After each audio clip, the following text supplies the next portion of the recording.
Varios temas están en el tapete ahora mismo, entre ellos el contrato de Aerodón. Y tengo acá al director general de la Dirección de Alianzas Público-Privadas, Sigmund Freund, está acá en Impolíticamente Correcto.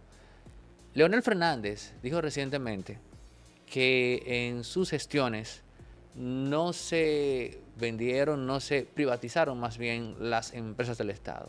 Ustedes, desde que inició el gobierno, han estado promoviendo el concepto de alianzas público-privadas. ¿Qué diferencia hay entre una alianza público-privada y lo que Leonel llamó capitalización, sobre todo en su primer periodo de gobierno? Qué mejor manera que empezar que con esa pregunta. Por eso me permite explicar un poco las diferencias que la sociedad dominicana no ha Que yo no conozco, entendido. honestamente. No, porque Yo la soy verdad ignorante de la diferencia. No, es que son susceptibilidades muy técnicas. Mira, una alianza público-privada es cuando el gobierno, el Estado dominicano, utilizando por lo general algún tipo de bien activo que tenga, un bien inmueble, derechos, por ejemplo, autorizaciones, a través de un contrato a largo plazo, recibe la colaboración del privado para que el privado invierta capital, posiblemente opere y mantenga una infraestructura o un servicio público. Pero ese contrato es a cierto tiempo. O sea, cuando llegado el término del mismo, 20, 30, 25, 40 años, todo se retrotrae hacia el origen. ¿En qué sentido? El Estado nunca pierde el derecho de propiedad del activo.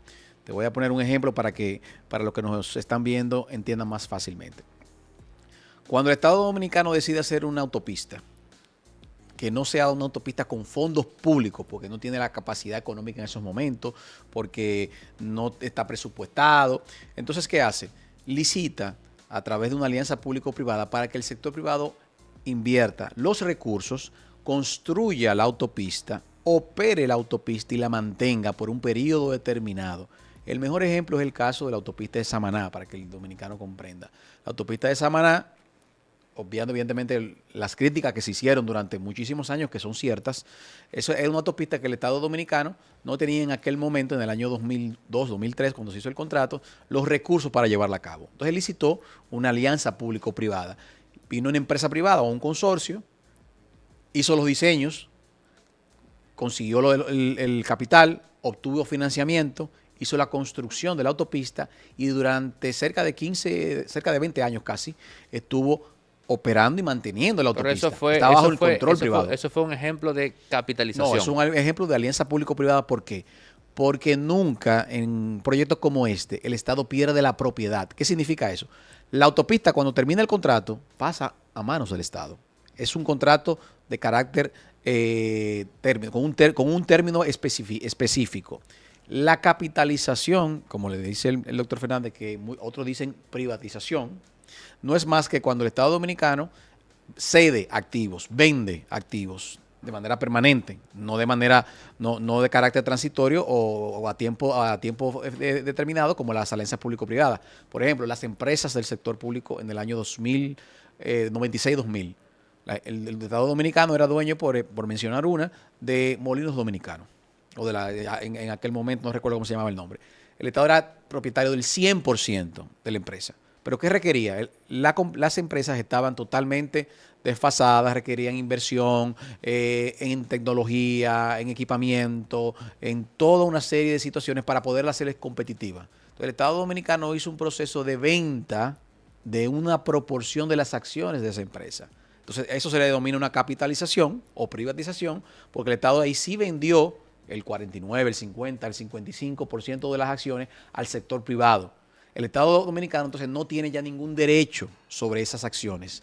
Entonces, si notas la diferencia, mientras las alianzas público-privadas no hay venta, no hay enajenación de activos, el Estado dominicano simplemente pone en manos del privado la operación y mantenimiento y el uso de un bien, mientras que en la privatización se vende. Pero ahora que tú mencionas la palabra vender, sí. Leonel dijo categóricamente, nómbrenme una empresa del sector público que haya sido vendida al sector privado. Se vendieron varias. Un ejemplo es Eje Jaina. En aquel momento eran las plantas de Itabo, no sé si tú recuerdas, Sí, Itabo, que eran sí. unas plantas muy reconocidas, que eran las plantas realmente principales del sistema. Se hizo un proceso en el cual se conformó una compañía nueva, denominada Eje Jaina, y se vendió el 49% de las acciones que tenía el Estado Dominicano en esas plantas. Se conforma ese consorcio y ahora surge lo que es Eje Jaina, que en este caso yo no lo estoy criticando. Eje Jaina ha sido un modelo exitoso de lo que es la participación privada en empresas públicas, porque yo diría que ha multiplicado por 10 el valor el cual tenía en aquel momento, y el Estado Dominicano ha recibido beneficios durante muchos años económicos. O sea, pero se vendieron varias, se vendió Molino Dominicano, se vendió parte de Corde, varias de las empresas de Corde también fueron vendidas. Sí se vendieron, lo que pasa es que no se vendieron en un 100%, hubo una participación público-privada en esas empresas, pero hubo una venta. Eres de ideología política socialdemócrata. Es correcto. ¿No es un poco chocante que te toque irónica o casualmente dirigir un organismo del Estado que se encargue de trabajar con el sector privado? O sea, ¿no sentiste como una disonancia cognitiva momentánea?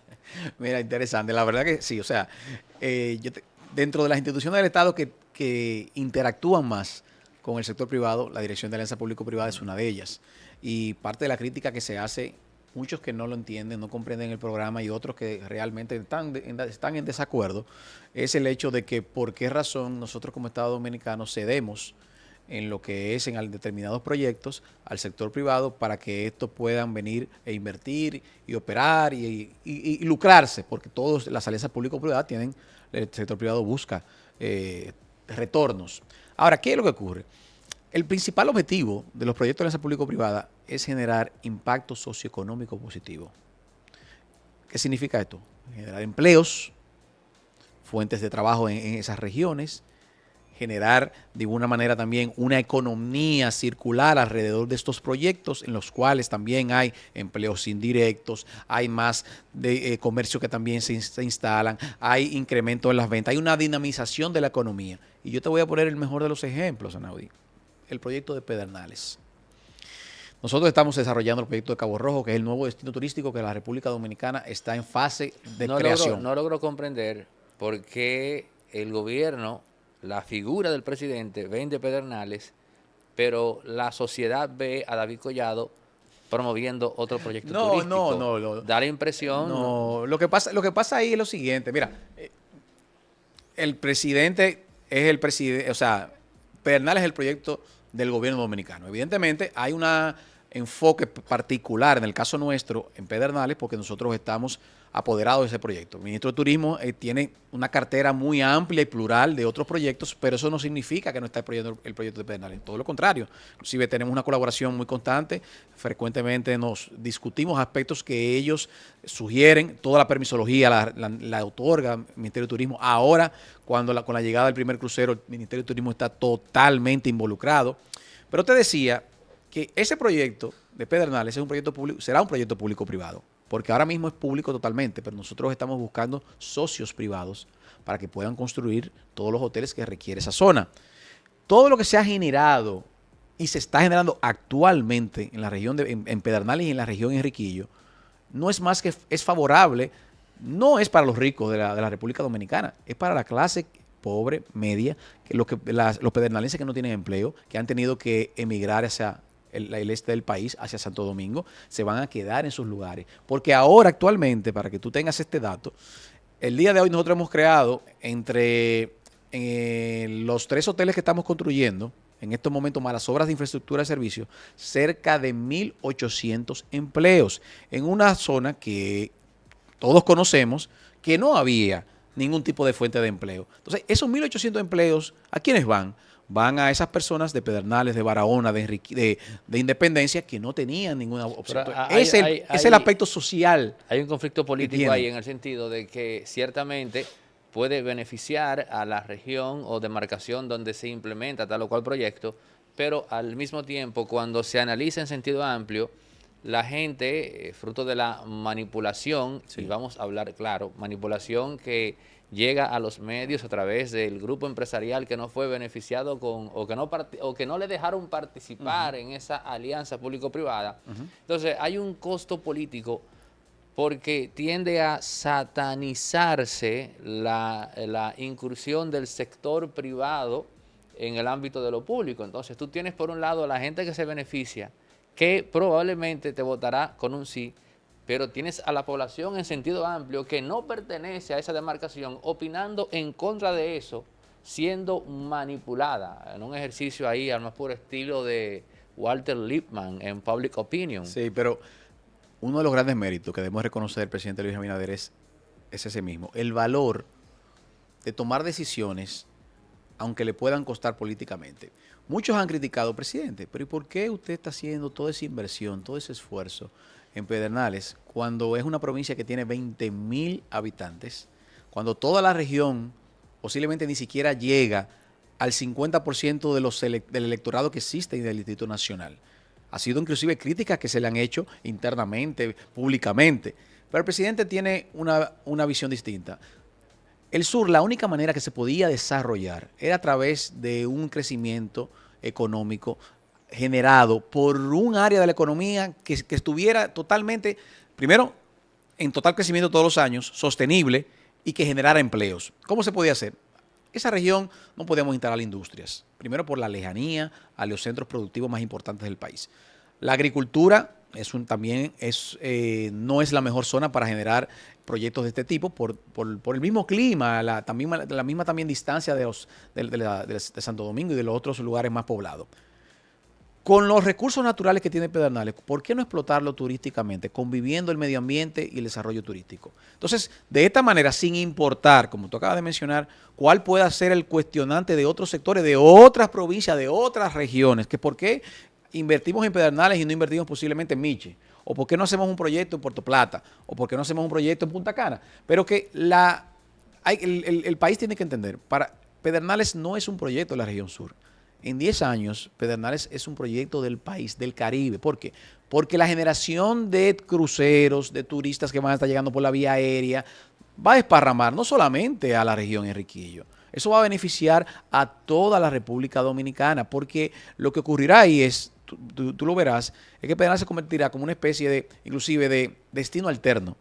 En vez de tú venir una semana a Punta Cana, tú vas a poder vender un producto en el cual te pasa 4 días en Punta Cana y 3 días en Pedernales y ves 2 tipos de turismo. ¿Tienes distintos. conocimiento de si inversionistas del sector turismo en Punta Cana están también invirtiendo en Pedernales? Esto es interesante porque eso ayudaría a que en vez de tener la clásica guerra de intereses que tienden a dilatar los procesos, se tenga un esfuerzo, digamos, más armonioso y que se entienda que yo no sé si lo ven así, que con el desarrollo de Pedernales, también los que están en Punta Cana pueden ganar si invierten. Te voy a dar 2 datos sin mencionar necesariamente nombres, porque tengo que reservarme por la etapa que está del proceso.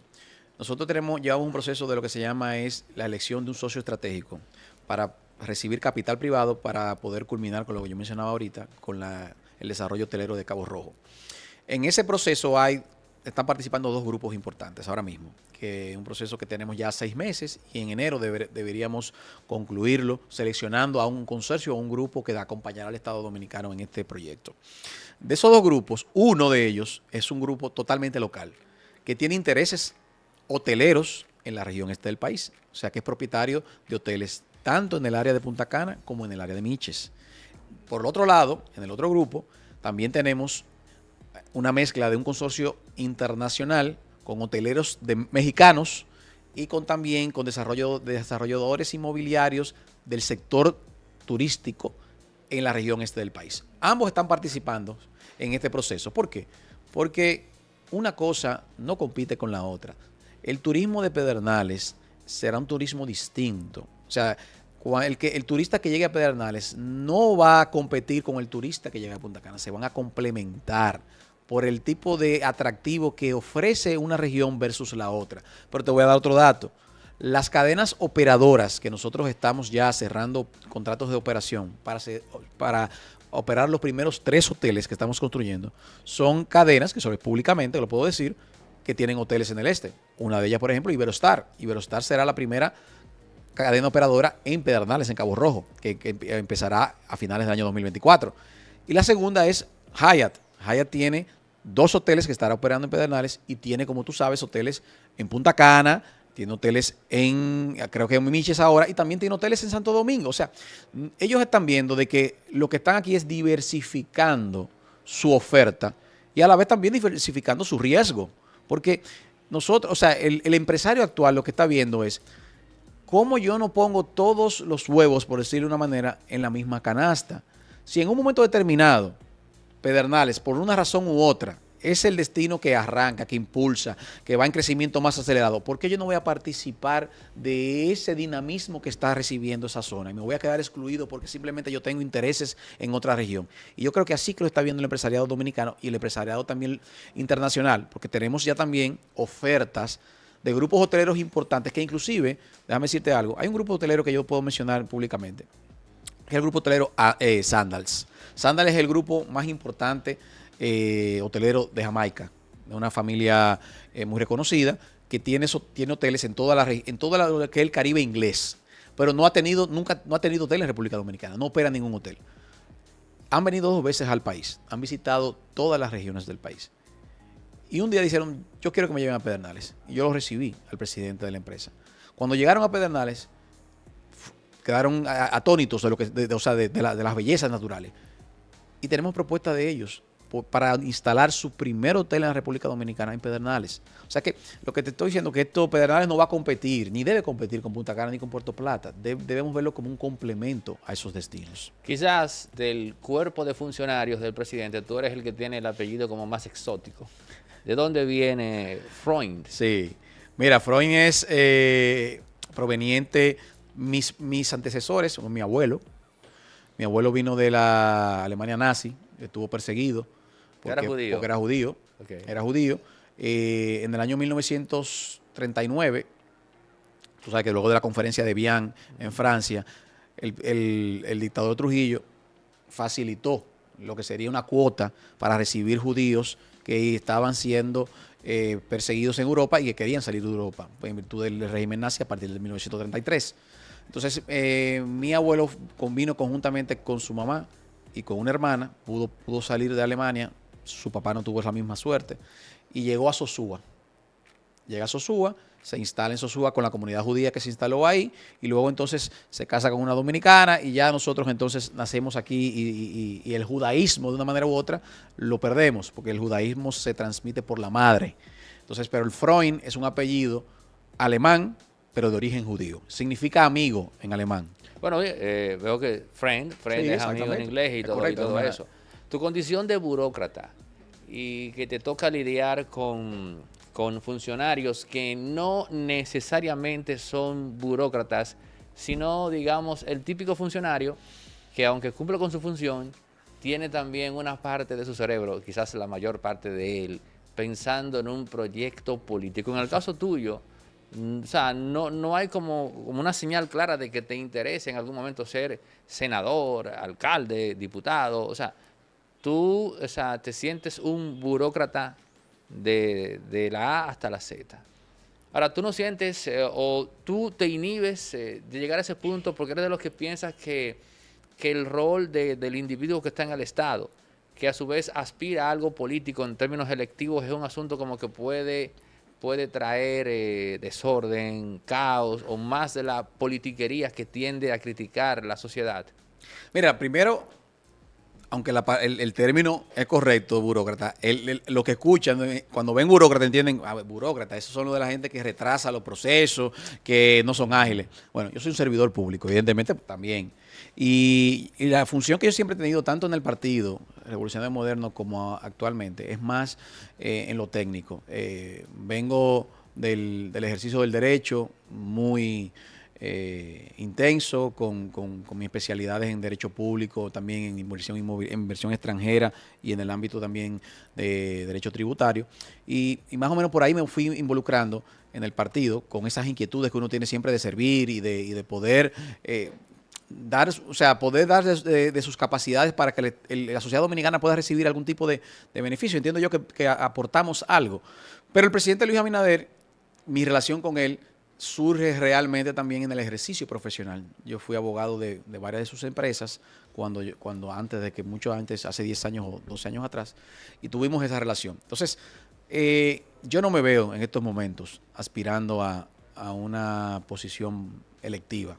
La verdad que por lo menos ahora mismo yo estoy enfocado en convertir los programas de alianza público-privada en una realidad, en poder demostrar de que son positivos para la República Dominicana, también en que Cabo Rojo pueda consolidarse como el nuevo gran proyecto del Caribe y que pueda ser un ejemplo de lo que puede ser un desarrollo sostenible en el cual el medio ambiente lo respeta, pero también puede aprovecharte de esos recursos que tú también tienes y que el medio ambiente provee. Pero de igual manera también tengo el compromiso como dirigente del partido, como delegado político actual del partido ante la Junta Central Electoral, de que nosotros ganemos las elecciones en el 24, de que el partido se mantenga fuerte y que podamos nosotros tener periodos de gobierno consecutivos para poder imponer esa visión de cambio que el presidente ha impregnado y que entendemos que la generación nuestra en el Partido Revolucionario Moderno también la replicaría. Entonces, yo no me veo particularmente aspirando a una posición electiva, sino colaborando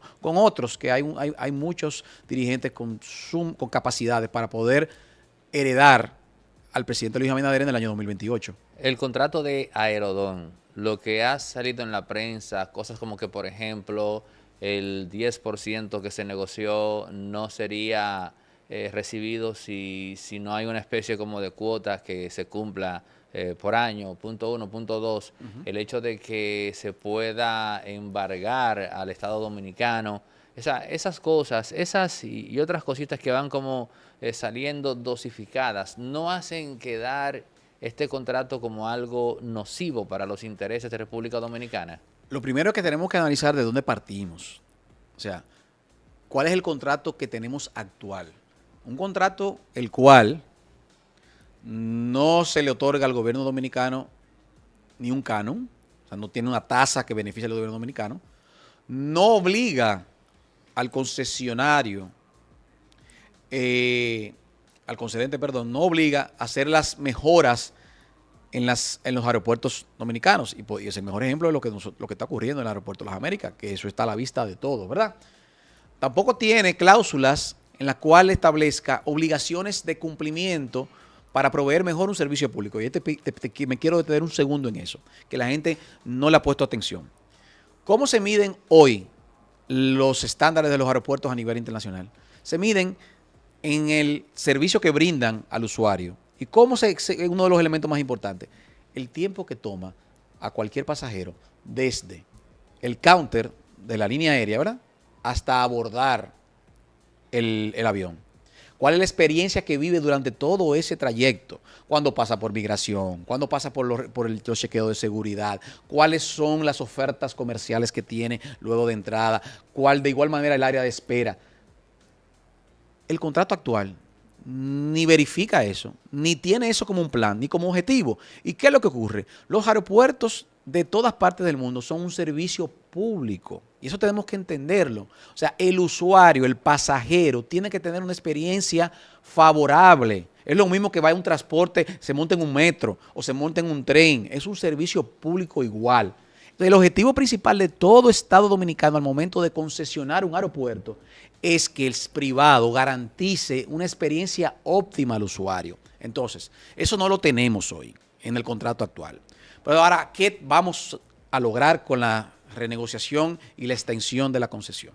Primero, obligatoriedad puntual y con fechas de las inversiones que debe hacer la empresa Vinci o Aerodón, tanto al Aeropuerto Internacional Las Américas José Francisco Peña Gómez como a los demás 6 aeropuertos que ella opera. Se está hablando ya, o no se está hablando, el contrato establece una fecha puntual, que si no me equivoco es 2026-2027, para el inicio de la construcción de una nueva terminal. No es mejorar la que está ahora, que se va a mejorar a una inversión de $40 millones, sino hacer una terminal como demanda Señores, el aeropuerto de las Américas, y debemos decirlo, o sea, no es el aeropuerto que representa lo que es la ciudad de Santo Domingo y lo que representa República Dominicana, que es el gran motor del turismo en toda la región. Entonces, si no tenemos un aeropuerto que pueda, cuando venga el turista, se sienta agradable, se sienta cómodo, entonces, ¿cómo nosotros pretendemos alcanzar otras metas? Pero de igual manera, y menos importante, por primera vez este contrato va a tener un canon. Vamos a recibir cerca de 1.500 millones de dólares durante la vigencia del contrato. Y a mí me sorprendió esto. Sí. Leonel criticó duramente el tema de los 775 millones. Sí. La oposición ha dicho que ese es el dinero de la campaña. Pero también Leonel ha dicho que están sopesando, dejó caer, judicializar ese contrato. Sí, así es. Vamos a ver. Yo creo que un mal ¿qué mensaje. impresión te causó? Primero es un mal mensaje de un expresidente, un estadista, que ha gobernado el país 3 veces y que ha realizado contratos de tal naturaleza. Primero porque Aerodón fue en su gobierno que se suscribió. Contratos como el de la Barrick fue en su gobierno que se sucedió. Entonces, él sabe que cuando da ese tipo de declaraciones crea un ambiente de inseguridad jurídica local e internacional. Recordemos, señores, que Vinci es una empresa que cotiza en bolsa. Entonces, BlackRock es la propietaria se puede decir que, literalmente hablando. Bueno, es un fondo el mayor del mundo. Que maneja. Si fuera un país, si fuese un país BlackRock, tendría un Producto Interno Bruto muy cercano a China. Sería el tercer país. Bueno, tú acabas de dar un dato que posiblemente los actores políticos dominicanos no manejan. Porque cuando tú haces ese tipo de declaraciones, lo que provoca es en los mercados internacionales una especie de alerta, porque los mercados están atentos a todo lo que ocurre. ¿Por qué un candidato de la oposición, el principal candidato de la oposición, que fue presidente 3 veces, que fue quien suscribió el primer contrato, establece que posiblemente va a atacar ese contrato judicialmente? Entonces lo que pone es los mercados internacionales, otros inversionistas lo ponen alerta. Entonces yo creo que la política y la campaña electoral tiene que manejarse de una manera en la cual no pongamos en riesgo lo que es la estabilidad macroeconómica de la República Dominicana. O sea, que, espérate, tú me estás diciendo a mí que, o sea, como tú lo describiste, sí, tú lo que estás diciendo es que Leonel hizo eso adrede, buscando desalentar la expectativa positiva que pudiera tener ese contrato de Aerodón a nivel internacional. Yo creo que lo hizo adrede, pero no lo hizo adrede pensando en esas situaciones. Él lo hizo adrede porque entiende que criticar el contrato de Aerodón le puede dar votos en la campaña electoral, sin, yo creo, detenerse a pensar los efectos secundarios que genera, que son los que yo he estado mencionando. Yo creo que él se circunscribió a ver, bueno, critico a Aerodón, porque, y voy por el populismo, de que, bueno, ¿por qué ahora, faltando 7 años, lo damos sin licitación? Meses, pero te voy a poner un ejemplo. Es que el mismo contrato de Aerodón, el cual él suscribió, es ese mismo contrato que estamos diciendo hoy, que permite una renovación. O sea, es que nosotros no nos estamos inventando la posibilidad de una renovación. Es que el contrato lo permite. Entonces, lo que nosotros hemos hecho simplemente es sentarnos en la mesa, poder lograr las mejores condiciones para el Estado Dominicano, en un momento en el cual actualmente se requiere mejoras en la infraestructura aeroportuaria, que esta empresa la haga. Y de igual manera, te voy a poner te voy a hacer una pregunta, que yo mismo lo voy a responder. ¿Qué empresario, local o internacional, no importa, que tiene un contrato de esta naturaleza y le quedan 7 años, ¿verdad?, de vigencia, va a hacer inversiones importantes si no tiene tiempo para poder recibir su retorno? No hay forma. Entonces, estos 7 años que le quedaban al contrato de Aerodón iban a ser 7 años perdidos, en el sentido de que no íbamos a recibir ni recursos económicos a través de un canon, ni tampoco íbamos a recibir mejoras en los aeropuertos dominicanos. Entonces, lo que el presidente Abinader, astutamente, pensando en el desarrollo del país, dice, no, pero vamos a sentarnos hoy en la mesa de negociación y vamos a obtener mejoras en el contrato, pero también cómo conseguimos fondos para construir obras que todo el mundo está demandando. Nadie puede criticar que el túnel de la 27 de febrero que vamos a hacer con la Luperón, que conecta la 6 de noviembre y podamos resolver el tema de pintura, nadie puede criticarla, esa solución. Nadie puede criticar tampoco el túnel de la República de Colombia. Eso es una solución que se demanda hace mucho tiempo. El puente también al lado del puente que conecta Villamella o Santo Domingo Norte con la capital de Santo Domingo. O sea, son obras que el presidente, por primera vez, un presidente dice, yo voy a especializar parte de esos fondos para esto. Y no lo voy a entrar a presupuesto nacional para gastarlo de manera discrecional o en otro tipo de gastos corrientes o empleomanía o lo que sea. No, yo voy a utilizar los fondos que estamos recibiendo por este pago adelantado para estas obras que van a solucionar problemas de los dominicanos. Bueno, Sigmund Freud acá en las instalaciones de Impolíticamente Correcto, largo y tendido, hablando de las alianzas público-privadas. Sigmund, caramba, muy buena disertación. Gracias, gracias. Tengo ahora como que somatizar esa diferenciación del marco temporal que haces en torno a las capitalizaciones Totalmente. de Leonel y las alianzas público-privadas. Y a ustedes también, gracias por llegar a la parte final de esta conversación con Sigmund Freud. Y dejen sus comentarios, compartan, no olviden también suscribirse. Nuestra próxima meta es llegar a los 300,000 suscriptores. Gracias.